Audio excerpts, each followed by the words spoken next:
Today, our fellow citizens, our way of life, our very freedom came under attack in a series of deliberate and deadly terrorist acts.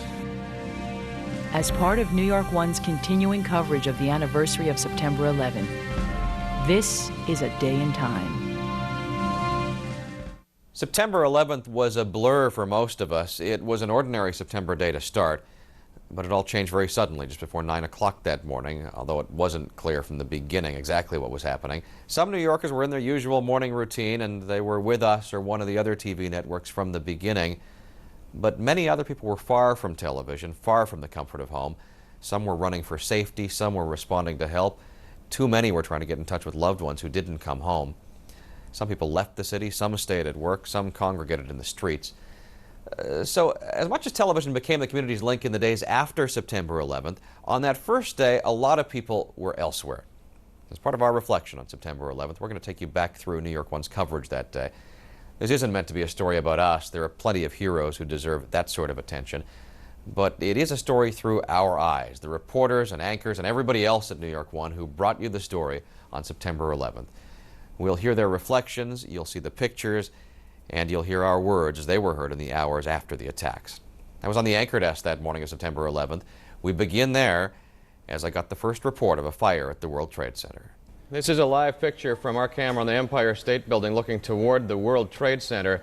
A 3-alarm fire and a report of an explosion somewhere in the World Trade Center. You can see the plume of smoke from the top of one of the World Trade Center towers. You hear over the fire scanners, you hear them calling that it's a 3rd alarm fire at the World Trade Center. And within about 30 seconds, or what seemed like 30 seconds, it was up to a 5-alarm, 6-alarm fire. And 6-alarm fire at the World Trade Center. What's going on? And all of a sudden, the viewer tip lines that we maintain, they all lit up at once. And at that point, we knew something bad had happened. I was at the Brooklyn Museum of Art. It was one of the only times on the morning shift that we didn't have a shooter with us. So we got the call. We thought it was a joke in the beginning because we were so short-staffed, and we realized it wasn't. So we got into the truck, went through the streets of Brooklyn, which by this point were packed. People were just staring at the World Trade Center, and looking to us at stoplights that we hit as if we had any more information, but we didn't. We were listening to the radio at that time. I received a phone call actually from one of my uncles who live in the South. They know what I do for a living, that I'm a cameraman or a video journalist, and I'm always out in the field, especially around in New York. And my cousin, or rather my uncle, said to me, Barron, what the is going on in New York? We were at Asher Levy, the school on the Lower East Side, polling location, and the cliche that's been said 1,000 times since is that it started as if it was any other day, and indeed it did. Good morning, Pat. Certainly there is a lot at stake. Nearly 250 candidates are seeking office on this primary day. We were listening to the radio in the live truck between our 8:30 hit and our 9 o'clock live shot, and word came over the radio that a plane struck the World Trade Center.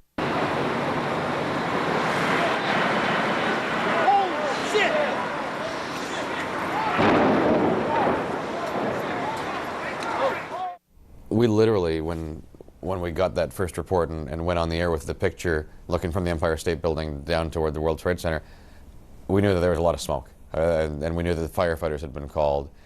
And it was only over the next few minutes that information started coming in. And a lot of the information came from viewers who were watching at home, saw that we were trying to figure out what was going on, and they started filling in the pieces. I heard an enormous explosion, then I heard another enormous explosion, and it scared me. I looked out the window, and an enormous tire, what appeared to be a tire, smashed down on the street in front of me. So when we looked up, we literally, at the very second, saw this plane just plow into the building, a huge plume of fire, which I assume was the fuel from the airplane. But if you look at the World Trade Center from our vantage point, you can actually just see a complete outline of an airplane making a left bank.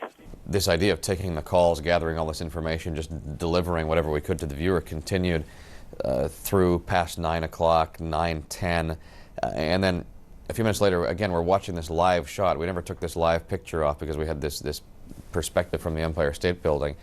We're watching the shot, and all of a sudden, It appears that all the concentration of the emergency crews and the fire, the smoke is coming from the North Tower, and then suddenly there's this explosion at the South Tower. Now there's another explosion down to the left side on the second World Trade Center tower, and from the shot that I was looking at, I couldn't see how these two incidents were related, and I think I articulated that on television, that this was simply puzzling to me because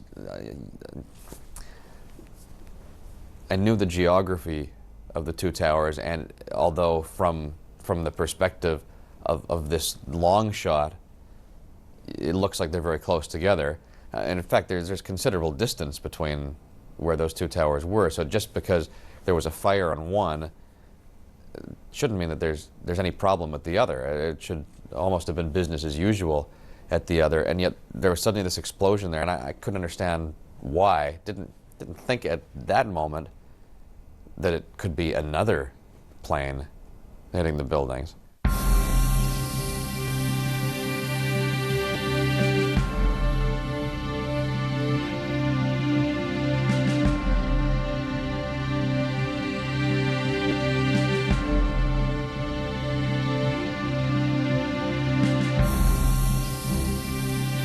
It was a couple of minutes later, again, one of these viewers calling in with information, and this wasn't anybody who was necessarily close to the scene, but this viewer said, if you take a look at that videotape you were showing and look back in the distance, you can actually see this speck, and it approaches the tower, and then it disappears from view for a minute, and it hits.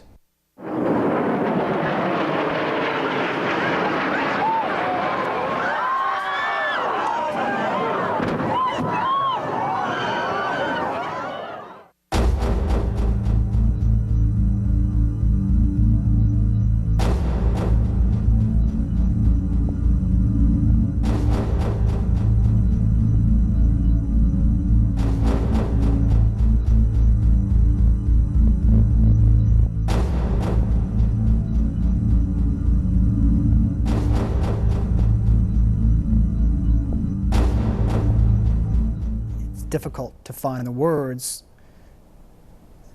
to describe sheer destruction. Absolutely stunned. This is one of the darkest days in our city's history. It is unbelievable. There is a tire from one of the planes. It is about 6 to 7 feet. It is a large tire, and it is on its side. It is ripped apart. Some of the crew was actually on the West Side Highway turning right into the location, and they saw the second plane hit the second tower. And we kind of knew at that point that this was not just an isolated incident. This was an attack. When we saw the plane coming, I mean, that really freaked me out completely. I just stopped. I panicked.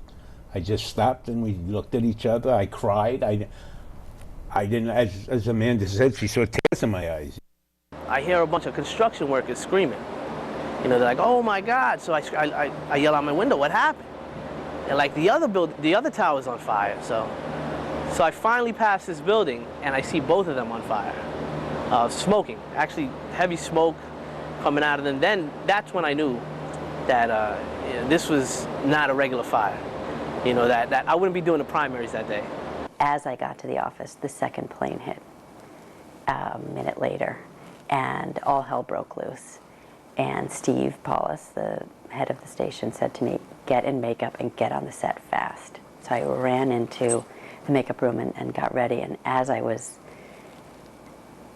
sitting in there, like, furiously throwing on blush and lipstick and whatever, I was thinking, oh my God, people are dying. Lots of people are dying. And I sort of knew that it had to be a terrorist act, that when the second plane hit, that was sort of like the confirmation that it was not an errant Cessna, but in fact something intentional. Actually, right as we were going over the Manhattan Bridge, we heard a second plane hit. Billy and I both looked at each other and said, "It's terrorists. We're under terrorist attack." It was a frightening revelation at that point, because if there was any doubt in your mind that this was a deliberate attack, that to me was the moment that vanished. You knew that two planes hitting within half an hour of each other couldn't have